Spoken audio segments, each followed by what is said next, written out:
Like, first, I'm happy. Second, even if I didn't get anything, I would be still happy. This was my first powerlifting meet. The point here, I think, is not to win. Anybody can compete. You don't have to like meet a minimum requirement. Anybody can compete in bodybuilding, in powerlifting. What I did here, hello people. My name is Katya Gorbacheva. I'm a coach at Total Body Lab, which is a coaching co-op.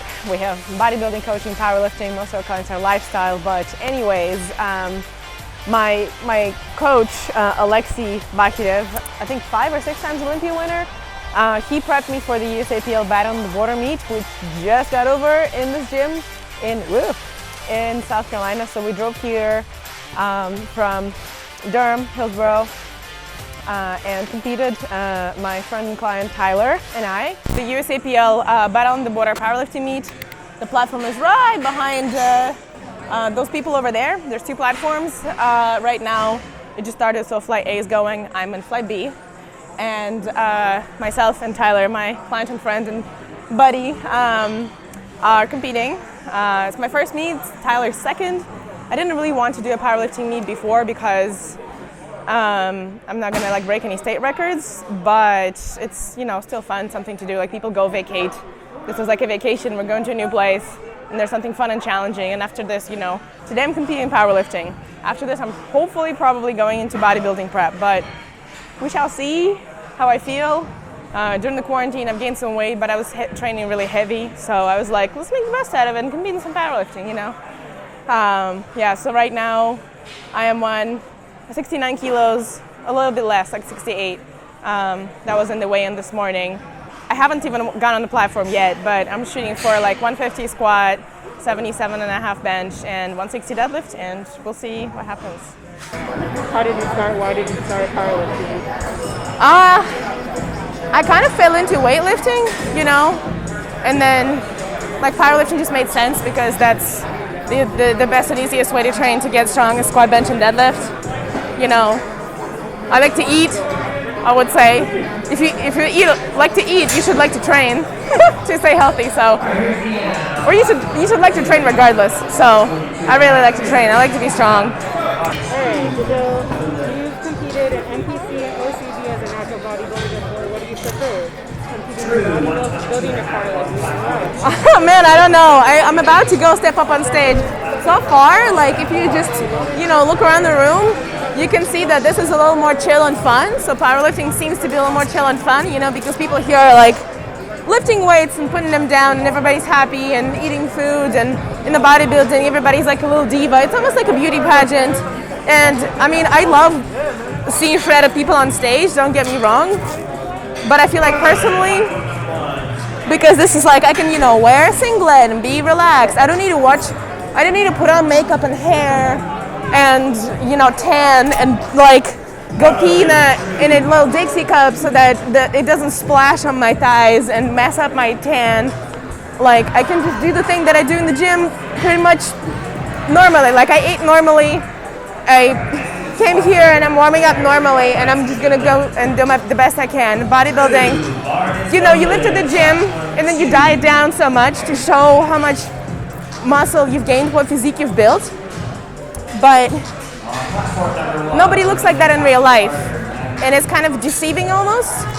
Also, it's kind of a lot more hassle with the, you know, trying to look like whatever you look on stage, which is like, I'm an athlete. Why am I supposed to wear heels and a bedazzled suit? I never wear this shit. So, how should a newbie lifter choose their training style?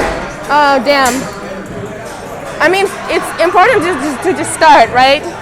That's a good question. To motivate yourself, you can pick like an external goal, which is a competition, right? Because here, there's no like, in bodybuilding too, there's no cutoffs, there's no requirements. Anybody can compete, it's cheap. This is cheaper because you don't need a suit and a tan, which can come up, you know, $200, $500. But the sign up and the registration for here was like, what, $200? You can get a belt for like $100, $200. You can get some wrist straps and you can get a singlet. Probably the whole ordeal is, I don't know, maybe $400, but you're gonna use this. You didn't need this to train.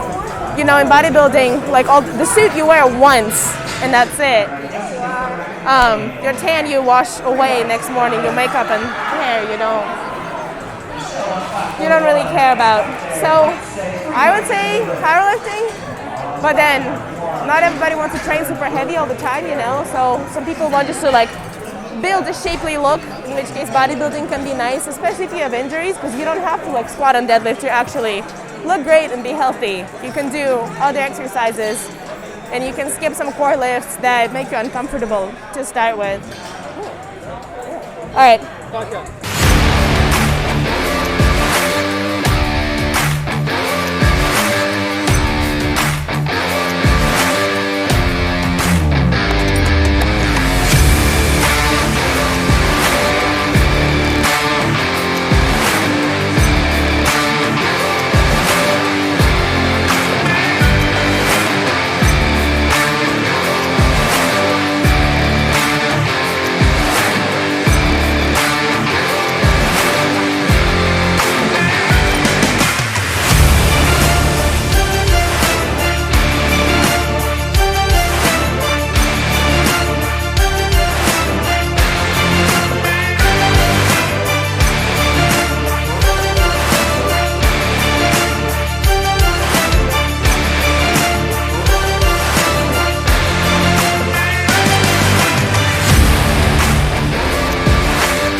Yeah, so I think The point is not winning. I think the point of competing is not winning. Like, I'm happy that I got a medal. Sure, I'll put on my wall, but maybe I won't put on my wall. It doesn't really matter. I kind of did it to try, and mainly to see other super impressive lifters, like that girl who won All-American record. She was 17.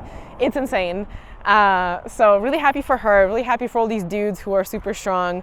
My lifting buddy Tyler, who competed, he was one of the lightest people, and he was in the beginning, so people who went after him mainly pulled more and they squatted, benched more weight, but he has competed before and he keeps doing it, you know, not to win, but to have fun, to get personal PRs, and to keep the lifting motivation going. So super exciting, just motivates to see other strong people, and, you know, keeps you in check. So talk to me through this training process, because I know you had a bunch of competitions scheduled for bodybuilding, but those didn't happen. Yes, so. in 2019 I was supposed to do OCB and NPC. I don't remember which ones. I had like a list of competitions depending on how my lean out process was going, but they were all in the spring. So COVID happened 6 weeks before we went on quarantine and everything got canceled. I did not want to stay in prep for another who knows however long. My gym got shut down, then it got like my gym stopped existing.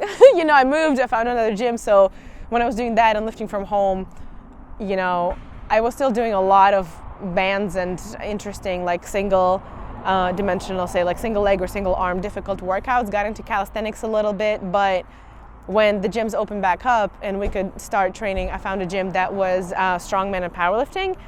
Yeah, regardless, after I found the Pit, the new gym in Hillsborough, I already made a lot of weight back up. I wasn't lean anymore, so when you're really lean, you're kind of weak. So when you're training for bodybuilding, you remove heavy, you know, singles and heavy lifts. So I was mainly just building strength. I had enough hormones, enough body fat, or I had enough hormonal balance, I would say, to just go and lift however heavy I wanted. So I did that. I trained for heavy squats, heavy bench, heavy deadlift. We fixed my form. We trained some volume first. We trained pauses. We trained with resistance bands. There was barely anything that we didn't do, except there were not a lot of accessories, right? So there was not a lot of like, oh, just, you know, dumbbell curls, triceps curls, like whatever the fancy things. Like there was not a lot of shoulders, no calves. There was mainly the basics, the key three, and whatever helped me personally excel at those, which I say a lot of people make this mistake. They just, you know, if they begin to lift, they're like, oh, I'm just starting, let me just do something, and they find some program online and it's a cookie cutter made by somebody for somebody, and they think that they're gonna have the same results following the same program, but it never happens. Everybody's genetics is so different. Like I can lift more than most women and eat more than most women and still be like relatively lean, I guess. So I guess I'm kind of gifted genetics, but I can't be like ultra shredded for bodybuilding all year. My body likes to be around 20% body fat at least. So from now until bodybuilding, I will probably be struggling a little bit when I go into more deficit and get into more weight training. Yeah, but what my point is, you can get started with a cookie cutter program, but if you want to do a powerlift for me, the best thing you can do is just get a coach for a month or two and really hammer at the basics, what your personal body limitations are, what you need to work on form-wise, so you can actually progress with correct form, because a lot of people, they start lifting with the wrong form and then they never fix it, and yeah, maybe their weight goes up, but then they hit a plateau, and to really break that, to meet their I would say genetic capacity, genetic ceiling, they really should you know, eat right and lift with correct form. So I couldn't have done it without a coach. I've been training for probably 10 years now. I've been coaching people for like, I don't know, officially, unofficially, like let's say about 6 years. Total Body Lab started 2-something years ago, when I actually got certified and started coaching other people for like professionally. Yeah, but even getting with a friend who's been lifting for a while will probably help you if you're just starting out. How can we make the most optimal path to your goals? And also, I mean, I want to get people hyped about getting lifting and getting like those small goals, but we got to stay realistic. And you know, you're not gonna grow 30 pounds of muscle in a year, or even 20. Most people can probably do 10 if they really try, if they really stick to it, you know. For men, most men, if you're a woman, you can cut this number in half, and that's if you're a newbie. If you're not a newbie, you need to cut this number in half, and then half and half, depending on how many years you've been lifting heavy. So yeah, essentially we work with whoever comes to us, we feel comfortable bringing to their goals, be that lifestyle, training at home with bands and a pull-up bar, or some body weight, calisthenics, bodybuilding, and powerlifting. For powerlifting, we have trained athletes and, you know, put athletes on stage. For bodybuilding, it was myself on stage and a couple other girls who we also had COVID, so they did not make it there. But I think the future is bright, so we'll have a lot more fun achievements and people to work with and be happy for. So you mentioned that you lost some weight to prepare for this, and you said you did it without counting any calories or macros. Oh yeah. How did you do that? Oh yeah, that's actually, how did that happen? I don't know. Most of my adult life, I would say, I've had compulsive eating disorder, which I think most women also have. You know, you find an emotional outlet via eating or not eating, or like a lot of women, they're like, oh, I overate yesterday, I'm not gonna eat barely anything today. So I've been battling with body dysmorphia, which means not perceiving my body as it is. Like I look in the mirror and I see, ooh, like belly fat, ooh, like love handles. I don't see that I actually look pretty good and shapely and strong. And thanks to some of my friends, they'll point out that like, yeah, I look great. I look great in a dress. I look great in like workout clothes. I'm pretty sure I only feel normal, quote unquote, and confident in like boy clothes or workout clothes. But anyways, I've counted calories when I wanted to lose weight for bodybuilding. When I was competing in 2019, that was all through tracking. For 2020, that was all through macro tracking, which works.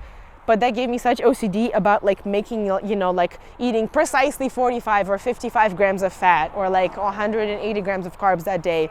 You know, I would weigh every gram, and that just didn't help. That would just mess with my brain, and then I would get upset if I didn't do it, and I would tend to more stress eating. So this time I was like, all right, let's do it without calorie counting. I can do by portion size. I can weigh myself, and obviously if I weigh more, I just eat a little less. Plus, I have counted calories for so long, I can kind of sort of look at food and assess, you know, more or less how much would it be calorie-wise. So I'm thinking, all right, am I eating enough protein to actually get strong? Am I eating enough fats that my hormones are not out of whack as a woman? Am I eating enough carbs to get energy to push myself through the day and through my workouts? If that's the case, and I'm eating when I'm hungry and I'm not, you know, just snacking on stuff brainlessly, and I'm still losing about, I don't know, half a pound a week, that is a very conservative way to keep on track with your body weight goals. I may track closer to bodybuilding competitions to just make sure my hormones are okay and I get enough protein, but for now, I kind of have a clue. If you've never tracked, I would recommend do track even like 1 or 2 days a week and make it a normal day. Don't track on the perfect day. Track on the day that you go out to eat. Be realistic, and then see like, oh, I thought I eat 2,000 calories. I actually eat, you know, 2,500.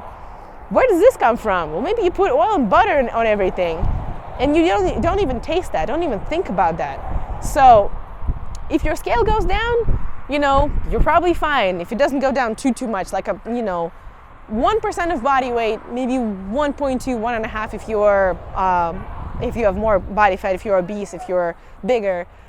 But more than that is you're probably losing muscle and, you know, brain mass, nerves, bones, things like your organs. Your body gets rid of your muscle. Your body gets rid of them. Don't get rid of that. Get rid of the fat, right? And if your scale doesn't go down, then you can eat a little less or do a little more cardio, do a little more lifting, right? That's another thing. I start hiking a lot. I have a dog, so I hike with her, I run with her, I walk with her a lot.